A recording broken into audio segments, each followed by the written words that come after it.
It's 2006, and Bond looks a whole lot different in Casino Royale. Rebooted and kept real, the iconic lethal spy is set to revel in more blood. Yes.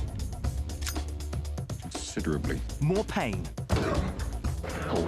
A broken heart. You've stripped it from me. And some serious muscle. You noticed.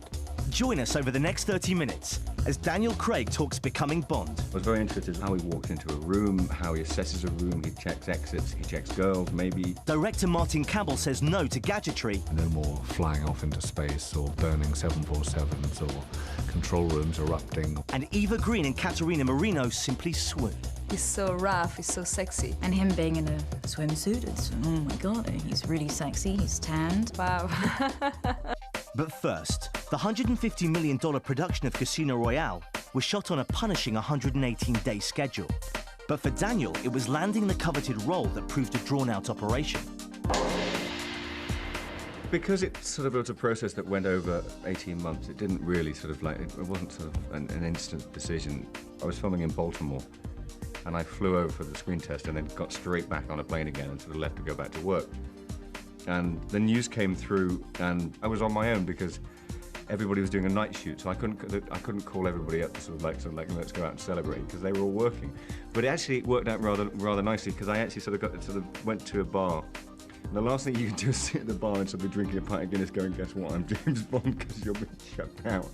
So I just sort of sat there and drank an awful lot of Guinness with a couple of vodka martini chasers, talking with everybody and in a very, very good mood, and made a lot of kind of good friends and swapped some telephone numbers and sort of said goodbye at about 2 o'clock in the morning and stumbled home. Based on Ian Fleming's first ever Bond novel, the Back to Basics Casino Royale coaxed GoldenEye director Martin Campbell to return to the franchise. They'd sort of asked me after GoldenEye to do more Bonds, which I refused, and then they asked me if I'd be interested in this particular movie, and I was, simply because it was the book. The book sort of was a far more realistic approach to Bond than certainly any of the movies. It goes right back to From Russia with Love, you know, right back to that kind of era of movie. And that's what became so appealing about it, because it was essentially the forging of Bond.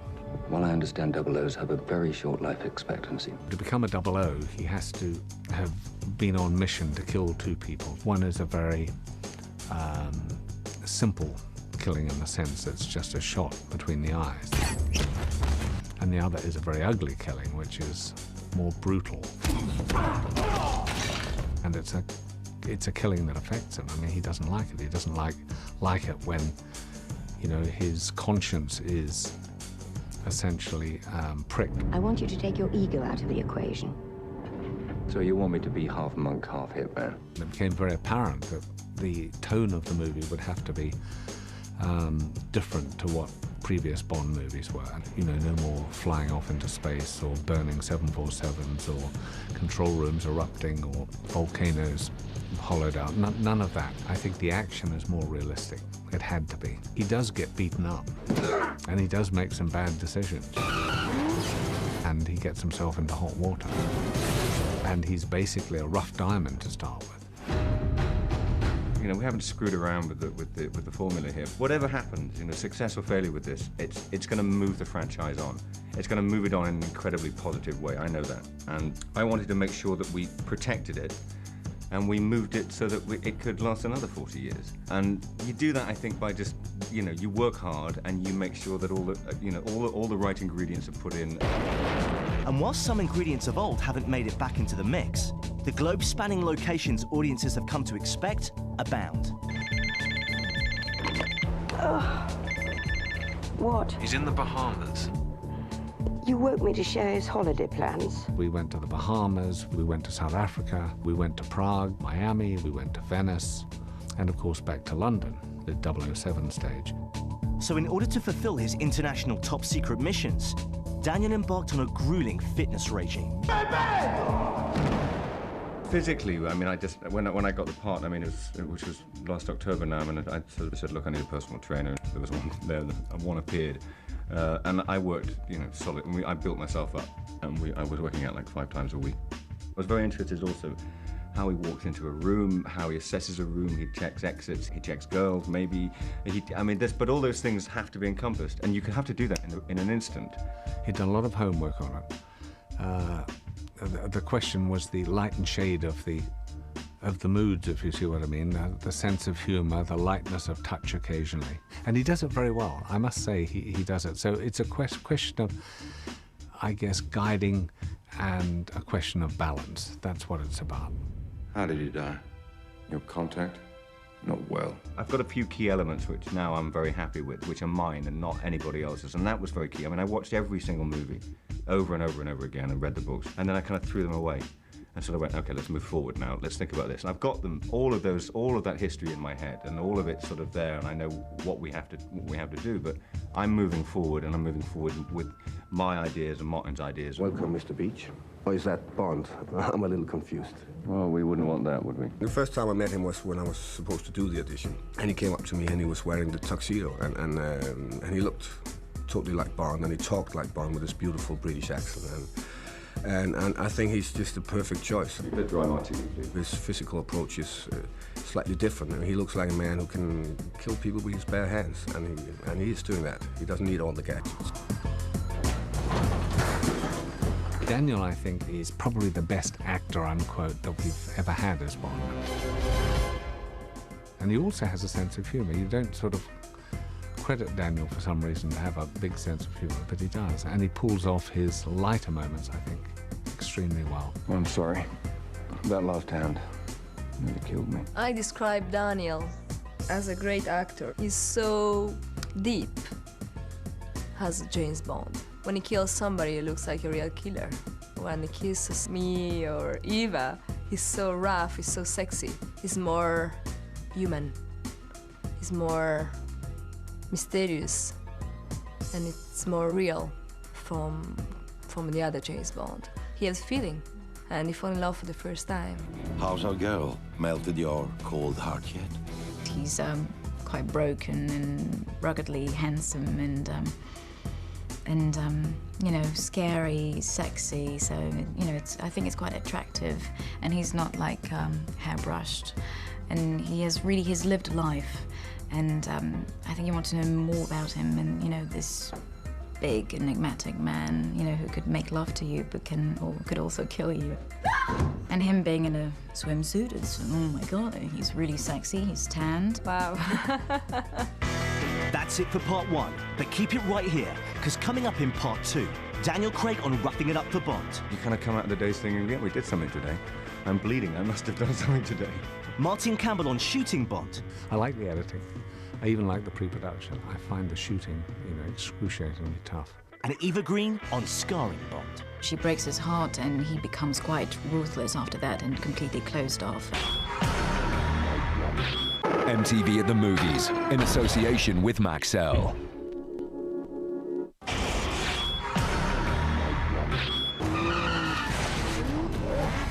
Welcome back to this movie special, Becoming Bond. A behind-the-scenes peek at Daniel Craig's rough-and-tumble transformation into the world's most notorious secret agent in Casino Royale. Coming up, Daniel Craig on Roughing It Up for Bond. You kind of come out of the days thinking, yeah, we did something today. I'm bleeding, I must have done something today. Martin Campbell on Shooting Bond. I like the editing. I even like the pre-production. I find the shooting, you know, excruciatingly tough. And Eva Green on Scarring Bond. She breaks his heart and he becomes quite ruthless after that and completely closed off. But first, Bond just isn't Bond without his villain. Good evening, Mr. Bond. And facing off against the super spy this time round is Le Chiffre, a money man for the world's terrorists, brought to frosty life by Danish actor Mads Mikkelsen. He is the baddie, and he was pitched like an ice-cold man who's mathematically genius. I can see myself like that. The only question remains. Will you yield?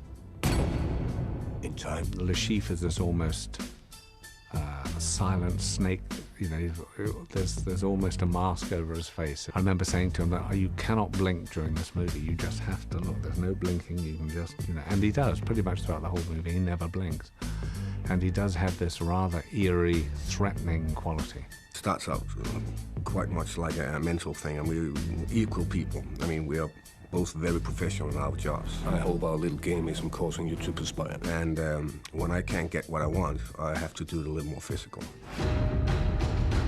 And softening the devastating blows are who else but the Bond girls. I'm very glad to be a Bond girl. I'm very glad they gave this bikini part to me this year. Nobody in the history, no one Bond girl was riding horse in the bikini, and I'm the first one. Then there's Vesper Lind, a woman who marks Bond for life, played by French actress Eva Green. We cast her at the last second. We just could not find our Vesper. We had gone to Hollywood and offered it to a couple of actresses who passed on it, but so often fate plays a terrific hand, and I've got to say, if I'd known at the time, I would have gone straight for Eva Green. I wouldn't have bothered with anybody else. Vesper in Latin means night, so it's quite, dark and, enigmatic. It doesn't bother you killing those people. Well, I wouldn't be very good at my job if it did. I mean, she starts and she's, quite tough and hard and cold and, very competitive with Bond, and then she softens towards him and, they're still bantering with one another, but they fall in love. You're not going to let me in there. You've got your armor back on. I have no armor left. I think this is where Vesper's different from the other Bond girls because, the relationship that he has with the others is really based on lust. And here, it's really a beautiful love story and very moving. Whatever is left of me. Whatever I am. I'm yours. She breaks his heart and he becomes quite ruthless after that and completely closed off. And that's why, he's a womanizer after that. Left broken and bruised not just by matters of the heart. For Daniel, there were also the unrelenting action set pieces to wrestle with. To begin with, I think with the action, he found it pretty strenuous because he's a cerebral actor. This is a lot of action. And that takes some getting used to, so he hurled himself into it. But gradually, of course, he realized that it was a learning curve for him, and he very quickly buttoned on to how to do it. There's always danger, but we do it very safely. That's why we have, we have a fabulous stunt crew. They make it safe. It doesn't stop it hurting, that's for sure. I know that. I mean, you run with injuries all the way through this because you have to. I mean, because that's the way it is. But as much as I get hurt, the guys that are doing the proper stunts, the really big falls, they're in pain all the time. So you just have to kind of man it out a bit and get on with it. It's incredibly rewarding. If you finish a day where you've just been throwing yourself around like a fool, you kind of come out of the day thinking, yeah, we did something today. I'm bleeding. I must have done something today.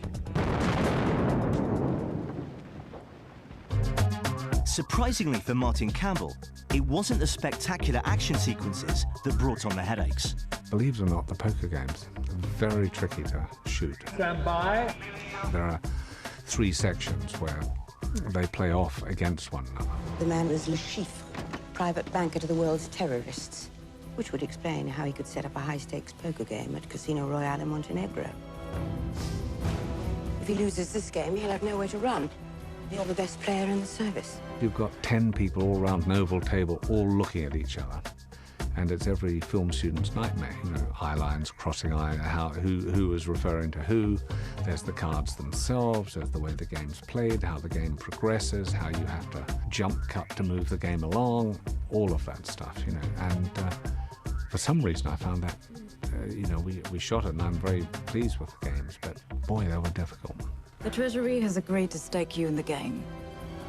But if you lose, our government will have directly financed terrorism. We had like $120 million worth of chips on the table at one point, and yeah, I know it's not real.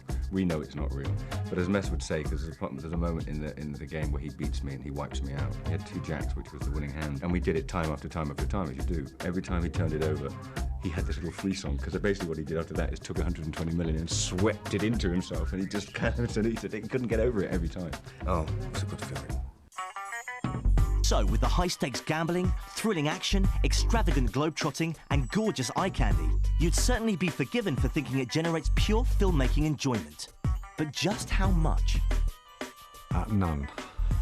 I find it incredibly difficult. I like the editing.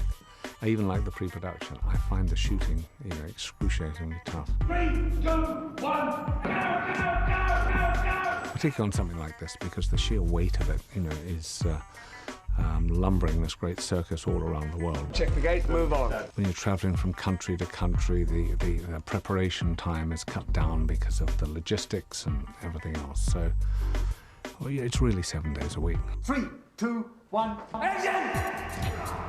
It's crazy because he was always on set at 4 in the morning.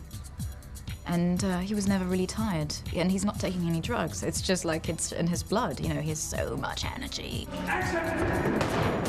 He's so thrilled and passionate about what he does, and it's just, you know, it's quite contagious. It's really easy, you know, to be around him. Not sometimes when, you know, it's too early in the morning he shouts, but you don't really hear after a while, you know. Action! He was the momentum. I mean, he was there. If I was sitting there at 6 o'clock in the morning, he would be there at 4 o'clock, starting everything up, being focused, being ready. And he'll start out just to ease the atmosphere, the tension of a big production. He'll start out flying a lot of people and hiring them right away for the fun of it, you know. And so he just have this way of talking to each other on the set that makes it very easy to work. We're trying to find out how an entire network of terrorists He's so crazy. He's so full of energy. You know, sometimes you find some director very good to direct actors and not very good for action scene. And it's the right combination. It's perfect right combination. Energy. Martin Campbell, energy. He piled through this and threw himself into this film. I mean, I have nothing but admiration for the man. Okay, guys, thank you very much. I'm happy with all that. And with the story of the new 007 complete, what better way to leave you than with director Martin Campbell, Daniel Craig, and the rest of the cast, with their thoughts on whether or not this James Bond gamble will really hit the jackpot. For those who have known Bond in the past, I don't think we desert them at all. I think there's enough Bond in there to keep all of them happy. And I think with some very interesting tidbits, for example, a martini, we learn what the ingredients are and what the proportions, when he breaks it all down, you know, as to precisely the martini that he wants. And believe me, it's bloody strong. As for anybody coming into it, you just hope it's a damn good story and that people get involved. And I think what they'll do is they'll enjoy the character and the relationship. I will be keeping my eye on our government's money and off your perfectly formed house. You noticed. And it's got a great villain, and some of the stuff that works best, I think, is the poker games, which are pretty riveting. Mesdames et messieurs, you have each deposited $10 million buy-in. It's tricky not to label it, and I don't want to label it because actually the movie's much more complex than that, and neither do I want to just sort of give you the sort of the same old patter, which is basically, oh, don't worry, you know, there's a DBS and there's an explosion. There's a huge amount. I mean, Eva Green, who plays Vesper Lind, is just spectacular in this. You've got your armor back on. I have no armor left. It's a big change for Bond. I mean, first of all, it's new blood with him, you know, and it's a love story. He's going to appeal to women. I think, you know, it's going to be an amazing movie. The sense of this Bond magic is still there. It's still a Bond film. I mean, still got fast cars and babes and a villain. I said, if you give me this opportunity, if you give me this responsibility, I'll walk onto that set and be James Bond. And they did, and they gave me that responsibility. I know that we've done the best we could. In fact, we've done better than that.